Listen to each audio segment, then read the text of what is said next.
Welcome back everyone, Zeke here for another exciting video. Today we're going to be having a little bit of a look in the newly released Umbrella Corps.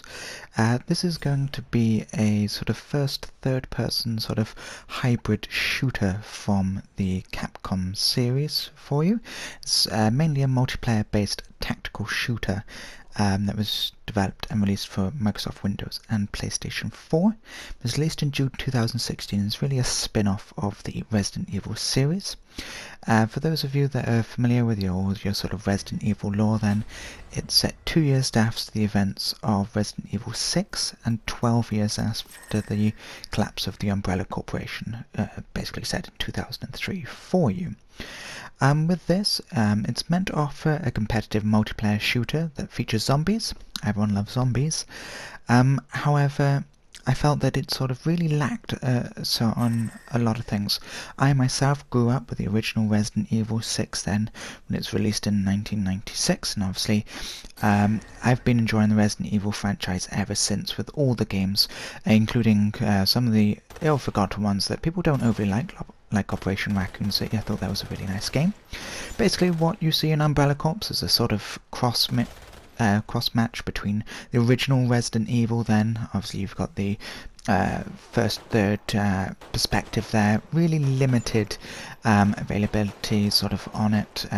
You can hug walls, but why do you really need to? You're fighting zombies for most of the part, and other team members, sort of other opposing teams, where you don't really need to hug walls at all. And as I said, it's sort of like a mixture between Resident Evil and Rainbow Six Siege. You've got all these nice powerful weapons, but you're going to be going up against humans most of the time, or dumb zombies. Basically, in regards, just getting a little bit more onto what we see there. In short, Umbrella Corps isn't going to be a new one for fans. I don't think sort of die-hard Resident Evil fans are going to enjoy this game.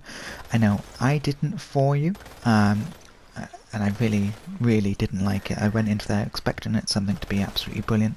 This multiplayer online co-op action where it was functioning loads of new maps, game modes such as one life only, and as the name suggests, you only get one life. If you die, that's you out of it for the game. But unfortunately it never really materialized into something that would sort of keep you entertained for a while. They have this strange little thing, and as you can see on my character then, just over his right shoulder there, it's what's known as a zombie jammer. I think the idea of that is pretty stupid. Basically, as long as that doesn't get shut off, as long as you don't get hurt by other team members, zombies will ignore you unless you shoot them. Pretty much there's nothing to write home about. It is pretty rubbish, to be honest. You can use zombies as human shields, but again, why would you need to? If you don't really do anything with them in a while, they do break free. You have other bioorganic weapons, the BOWs, that you may remember from other Resident Evil series. But they're pretty much your main sort of point of call is obviously to destroy the enemy teams for you. They have 3 ordinary class types. I believe there's a close quarters, ranged, and a tactical. All come with all their different set of weapons. I would love to say traits, but they're pretty much all exactly the same, just with the weapons, and you can change them out at the start of each mission, so there's pretty much no real thing to keep you entertained there.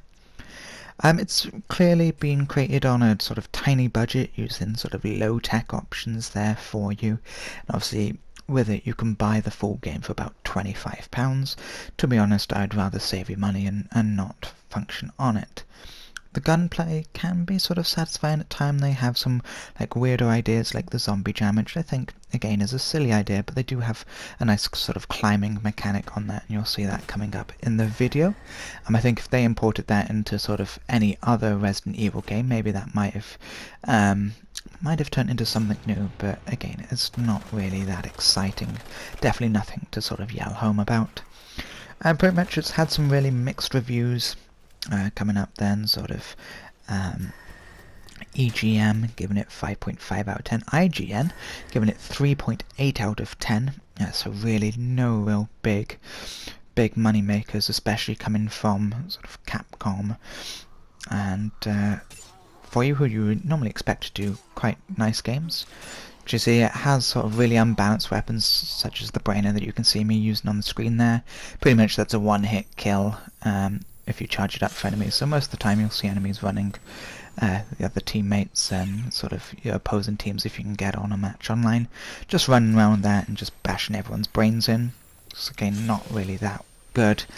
And to be honest, I really didn't enjoy this demo, and I know I have said that. I was expecting so much more from it, but it never really materialised. I'd say keep your money, invest it in sort of any other Resident Evil game, like the Resident Evil Origins collection. Even go to Resident Evil Operation Raccoon City if you wanted a sort of third-person Resident Evil mode there. Definitely think it's recommended. So you're using a bit of a zombie shield there, but nothing too spectacular there. As always, if you do enjoy this video, and I'll stay a little bit quiet now for you, if you do enjoy it, please don't hesitate to leave a like, comment, share and subscribe. And of course I am doing a 100 subscriber giveaway at the end of August. If you'd like to be in the chance of being considered for that, just go to my planned 100 subscriber video that's at the front of my channel and just leave a comment on that of what you would like to win. Full information can be found on the video as well, but mainly it's Xbox Live or PS credit, money or a game there. As always, if you enjoyed this video, leave a like, comment, share and subscribe. And as always, have a lovely day now.